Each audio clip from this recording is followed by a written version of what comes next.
semuanya. Halo, Pak Maroji. Pada kesempatan ini, kami akan membahas topik yang sangat penting bagi kita semua. Kami, tim kelompok 4 yang beranggotakan saya, Salva Nabila, lalu ada teman-teman saya, Eka Puspita, Adisya Safitri, Sefi Nur Aini, Lisa Lestari, Maldini Zain, Dewi Monika, dan Charles Ngan. Siap menyampaikan info yang sudah kami siapkan dengan sebaik-baiknya. Semoga apa yang kami sampaikan dapat menjadi tambahan wawasan untuk kita semua. Tanpa basa-basi lagi, ayo kita mulai. Proses costing. Menurut Bimani 2019, proses costing adalah metode akuntansi biaya yang digunakan untuk menghitung biaya produksi pada perusahaan yang memproduksi barang secara massal dan berkesinambungan. Dan proses costing menurut Grayson biasanya diterapkan dalam industri yang memproduksi barang yang homogen seperti makanan, bahan kimia, dan produk tekstil. Oke, proses alokasi biaya dalam proses costing itu ada 3, di mana 1 ada pengumpulan biaya, kedua pengalokasian biaya, ketiga perhitungan biaya per unit. Di next selanjutnya ada keuntungan proses costing. Proses costing terdiri dari 3, yaitu akurasi dalam perhitungan biaya, transparansi biaya, dan efisiensi operasional. Next, tantangan dalam penerapan proses costing.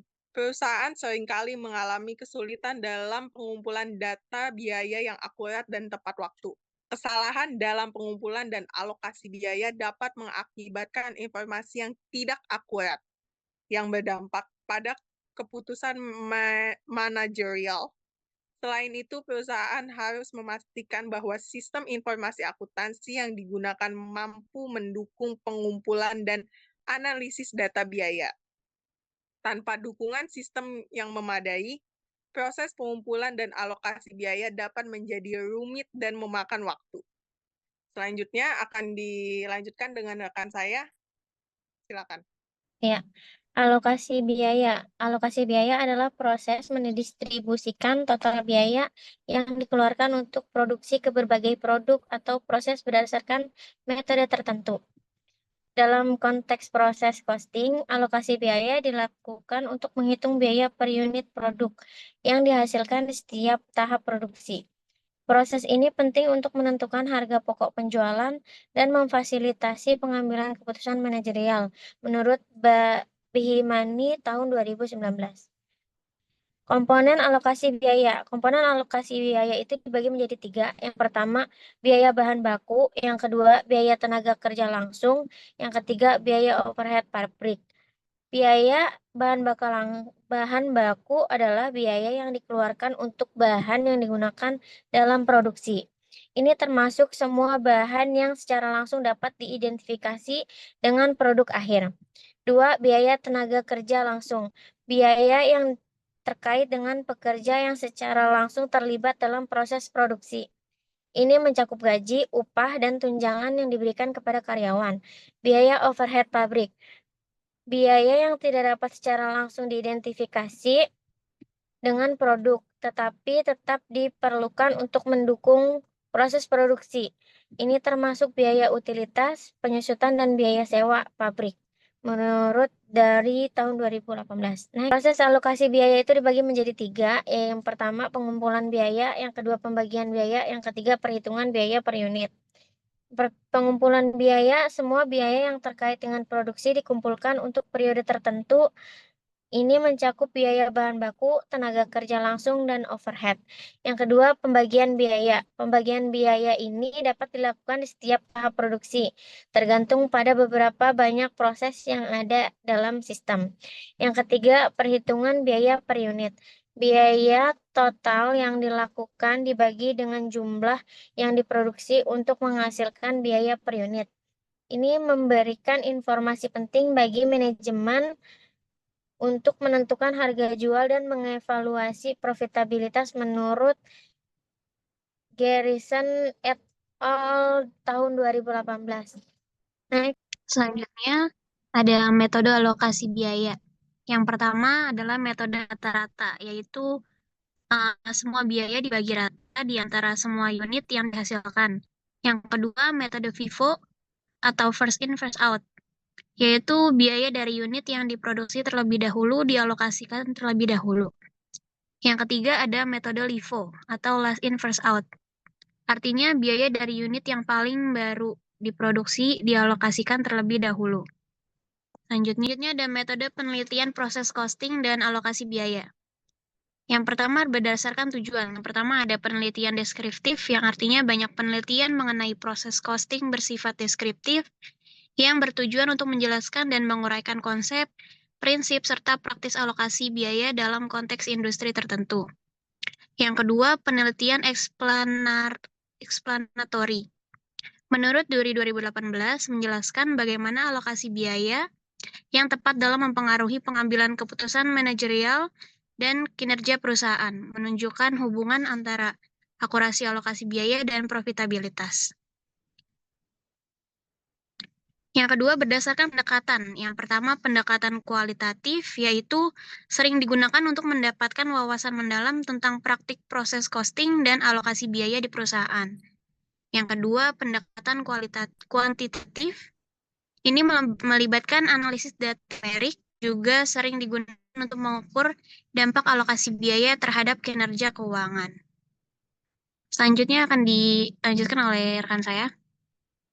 Baik, selanjutnya berdasarkan metode. Yang pertama, studi kasus. Menganalisis satu atau lebih kasus spesifik untuk menggali praktik proses costing di perusahaan tertentu. Yang kedua, survei. Digunakan untuk mengumpulkan data dari banyak responden mengenai praktik alokasi biaya dan proses costing di berbagai industri. Yang ketiga, eksperimen. Penelitian eksperimental dapat dilakukan untuk menguji efek dari perubahan tertentu dalam alokasi biaya atau metode proses costing terhadap kinerja perusahaan. Selanjutnya, teknik pengumpulan data proses costing dan alokasi biaya. Yang pertama, observasi langsung. Yang kedua, wawancara, survei dan kuesioner, analisis dokumen, studi kasus, dan data historis. Kemudian analisis data proses costing dan alokasi biaya.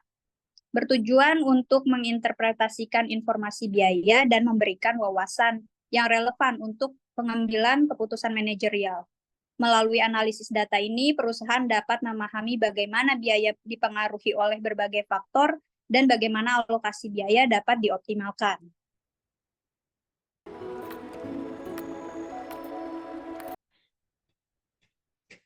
Pengertian estimasi biaya. Estimasi biaya adalah proses penghitungan perkiraan total dana yang diperlukan untuk melaksanakan suatu proyek dari awal hingga selesai. Estimasi biaya sangat penting karena memberikan gambaran kepada manajemen tentang besarnya dana yang harus disiapkan untuk menjalankan proyek sesuai dengan target yang diinginkan.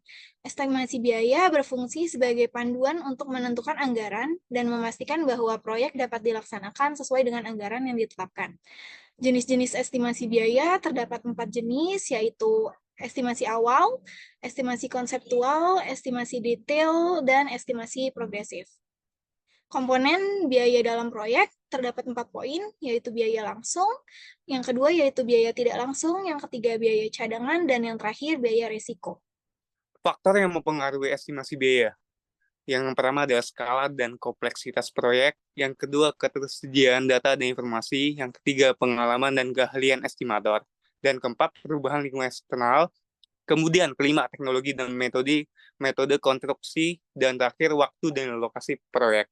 Metode estimasi biaya. Yang pertama adalah estimasi kasar atau rough order of magnitude atau ROM. Digunakan pada tahap awal proyek ketika informasi yang tersedia sangat terbatas. Yang kedua, estimasi parametrik. Metode ini menggunakan metode matematis untuk menghitung biaya berdasarkan parameter tertentu, seperti ukuran proyek, durasi, atau jumlah unit yang akan diproduksi. Yang ketiga, estimasi analitik. Estimasi analitik menggunakan pendekatan rinci di mana setiap komponen proyek dipecah menjadi bagian-bagian yang lebih kecil dan biaya dihitung secara mendetail untuk setiap bagian tersebut. Yang keempat, estimasi berdasarkan sejarah.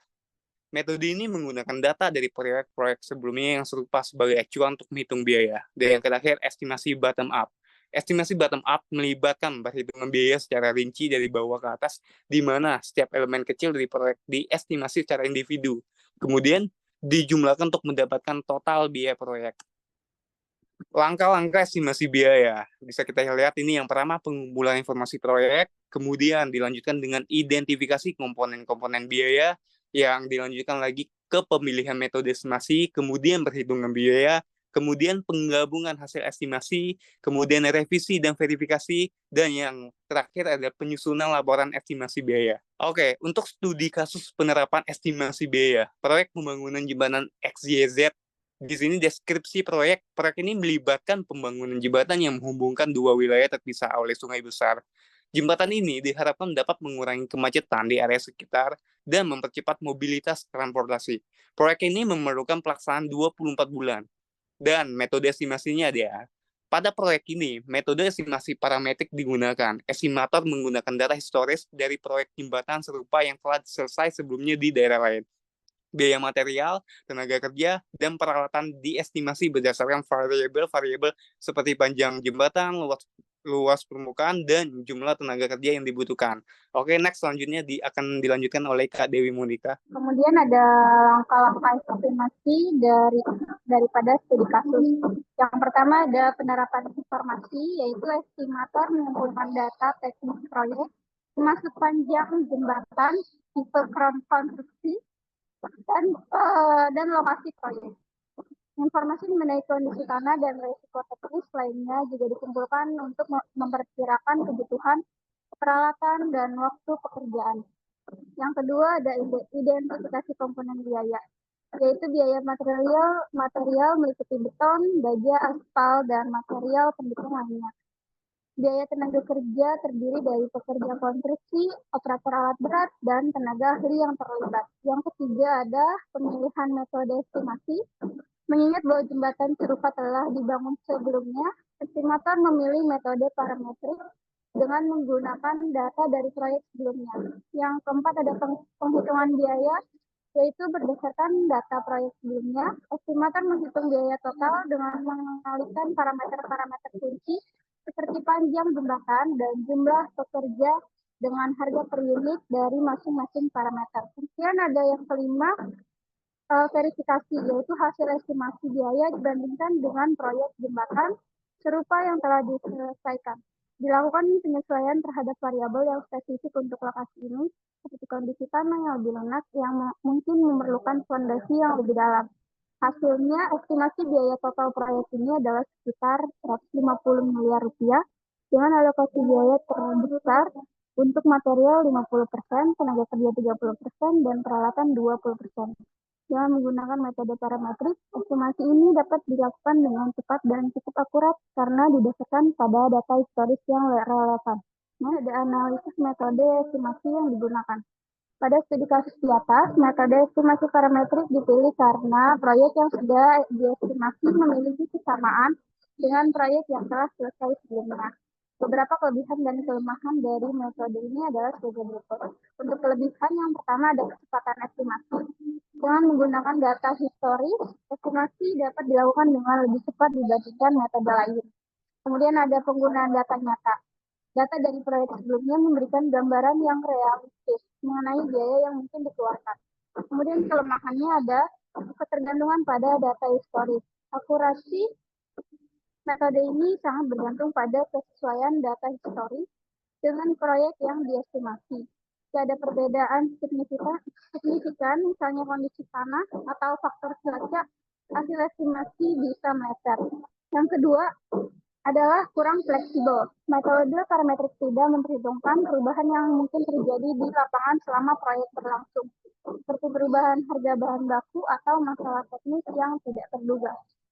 Kemudian ada evaluasi tantangan dan solusi dalam estimasi biaya.